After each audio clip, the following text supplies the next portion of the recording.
Mama Ngozi ọ wee bighị edeme Ngozi jekọrọ na gbakwa na ya chi ga-abọle gị ole churu n'ụra anyị ma ọ na-asụ n'ihe ọgọvụm ichukọ ndị a n'ishe kpụrụnya amamoni unu gba itere na agbakwa chi ga-abọle ọ beghine Ngozi ekweghị m pụrụ ụra na Ngozi si na ọma aja agụmakwụkwọ nọ na beghine ga Weekly Foundation n'isi bụ na ndị bebe ịgbatara o ji agụmakwụkwọ mgbe ọzọ maọbụ ya chọmọrụ na amụma ma ọ chọ na-achụ azụre mgbe Ngozi asị nọ na beghị nọọsụ na nke Weekly Foundation na onwe ihe ọzọ aghaghị eme mbọ mgbe anyị ga-ejekọ ma nyere ya gbata ekwọ mgbe Ngozi bido ekwọ nọọsụ mbọm akwụkwọ nke Weekly Foundation ma na-ekwu na ọ bụ Weekly Foundation ọnwa Weekly Foundation mbọ mgbe anyị ga-ejekọ ma ọ na-eme nwatakịrị na-akwa ekwe ara eka na o nwere ihe ọfụrụ mbọm anyị ga-ejekọ me mbọm ma anyị eze gbata ekwọ ma ọ jee bido ekwọ nọọsụ ka anyị jee na Weekly Foundation,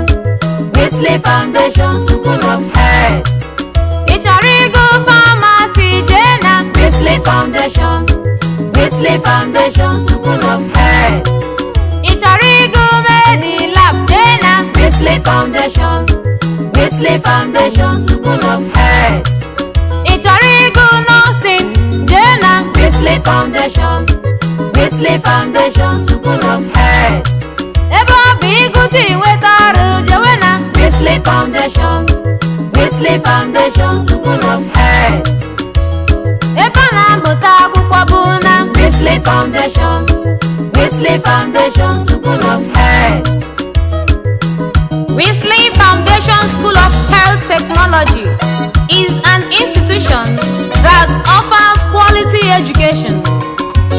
It's an institution that is government approved and accredited. It is an institution with a conducive environment. It's an institution with morals. A school for the poor and the rich. It is a school of purpose. Therefore, rush now and grab this wonderful opportunity. Remember that time waits for nobody, and the teaching time saves 9. You can obtain your form at Chisom Hospital located in Enugu-Ezike. For inquiries, call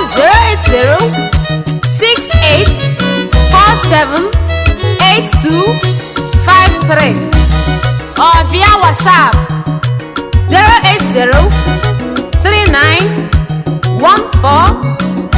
080-3914-8249. Mụ na onwe m bụ Ada Enugu-Ezike na-asụ unu na ya bụla ekwe ọdọ ya amashi ya bụla ekwe ọbọdọ iche n'ibe umezikọba ka anyị jen Nsụka ka anyị jen ụmụ Igbo ka anyị jen ọha ile ka anyị jen wenube anyị na-eje na Weekly Foundation School of Health.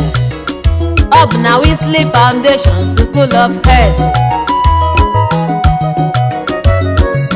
mba na-agụ medilab School of Health. mba na-agụ famasi School of Health. mba na-agụ nọọsị Weekly Foundation, Weekly Foundation School of Health.